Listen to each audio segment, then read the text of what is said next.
நம்முடைய பிதாவாகி தேவனாலும் கர்த்தராகிய இயேசு கிறிஸ்துவினாலும் உங்களுக்கு கிருபையும் இரக்கமும் சமாதானமும் உண்டாவதாக. தேவரீர் சகலத்தையும் செய்ய வல்லவர், நீர் செய்ய நினைத்தது தடைபடாது என்பதை அறிந்திருக்கிறேன். யோபு 42 எழுதப்பட்டிருக்கு. அப்பொழுது யோபு கர்த்தருக்கு பிரதித்திரமாக, தேவரீர் சகலத்தையும் செய்ய வல்லவர், நீர் செய்ய நினைத்து தடைபடாது என்பதை அறிந்திருக்கிறேன். இன்னைக்கு யாரெல்லாம் இந்த செய்தி கேட்குறீங்களோ, இன்னைக்கு உள்ள வாக்குத்தத்தம் என்ன அப்படின்னா, நீர் செய்ய நினைத்தது தடைபடாது என்பதை அறிந்திருக்கிறேன். தேவரீர் சகலத்தையும் செய்வர், சகலத்தையும் செய்ய வல்லவர், சகலத்தையும் செய்வார். நம்ம வாழ்க்கையில தேவன் என்னெல்லாம் செய்ய தீர்மானம் இருக்கோ அந்த தீர்மானம் எல்லாமே நம்முடைய வாழ்க்கையில நிறைவேறும். ஹல்லேலூயா. அதுக்கு நம்ம என்ன செய்யணும்? தேவனுடைய சமூகத்திலே தாழ்த்தினாலே போதும். உங்க சித்தம் என்னுடைய வாழ்க்கையில் நிறைவேறட்டும்பா. எப்போதுமே தேவனுடைய கரத்துல நம்ம அர்ப்பணிச்சாலே போதும். நம்ம குடும்பத்தை தேவன் ஆட்டோமேட்டிக்கா ஆசீர்வதிப்பார். சகலத்தையும் செய்ய வல்லவர். தேவன் எப்படிப்பட்ட தேவன் அப்படின்னா, சகலத்தையும். ஒருவேளை டாக்டரால் கைவிடப்பட்ட நிலைமையில இருக்கலாம், குடும்பத்துக்குள்ளே நிறைய சூழ்நிலையிலே சந்திச்சிருக்கலாம். ஏன்னா யோபுடைய வாழ்க்கையில் அதெல்லாம் நடந்திருக்கு.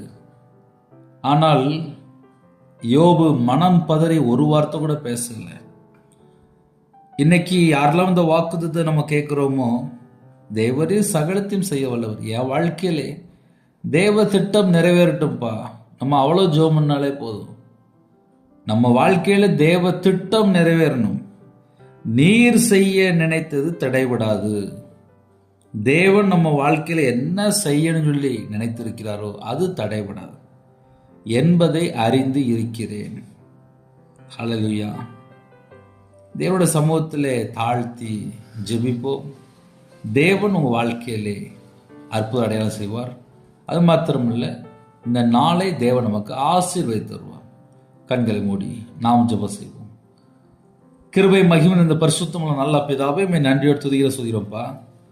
தேவரீர் சகலத்தையும் செய்ய வல்லவர், நீர் செய்ய நினைத்து தடைபடாது என்பதை அறிந்திருக்கிறேன். எங்க வாழ்க்கையிலே தேவ திட்டம் நிறைவேறட்டும். தேவ சித்தத்துக்கு எங்களை அர்ப்பணிக்கிறோம். தேவனுக்கு பிரியமானபடி வாழ எங்களுக்கு கிருபை தாங்கப்பா. இந்த நாளை எங்களுக்கு ஆசீர்வதித்தாங்க. உங்களுடைய கரம் எங்க மேல இருக்கணும்ப்பா. எங்க வாழ்க்கையில எல்லா தடைகளெல்லாம் விலக்கி இந்த நாளில் கர்த்தரை ஆசீர்வதிங்க. யாரெல்லாம் இணைந்திருக்காங்களோ உங்களுடைய அப்பத்தின் தண்ணீரை ஆசிரியங்க, கையின் கிரியை ஆசிரியங்க, சிரசின் மேல் ஆசீர்வாதம் வைங்க. குறைகள், குற்றங்கள், அக்கிரமங்கள், பாவங்கள் எதுவாக இருந்தாலும் மன்னிச்சிருங்க. உங்க பிள்ளைகளை கர்த்தர் மீட்டெடுங்க, ரட்சிங்க, அபிஷேகம் பண்ணுங்க, புதிய எண்ணெயால் அபிஷேகம் பண்ணுங்க, பரிசுத்தம் நிரப்புங்க, அக்னி அபிஷேகத்தால் நிரப்புங்க, கிருபையின் வரலால் நிரப்புங்க, ஞான வரலால் நிரப்புங்க, தீர்க்கதரிசன வரலால் நிரப்புங்க. சிறுபிள்ளை முதல் கொண்டு முதியோர் வரை எல்லா குடும்பத்தையும் கர்த்தர் வேலை அடைத்து ஆசீர்வதிங்க. எத்தனையோ தேசத்துக்குள்ளே இணைந்திருக்கிறாங்க. அவங்களோட வாழ்க்கையில எல்லா பகுதியிலுமே ஆசீர்வதிக்கப்படணும். பலர்களை திறந்து ஆசீர்வதிங்க.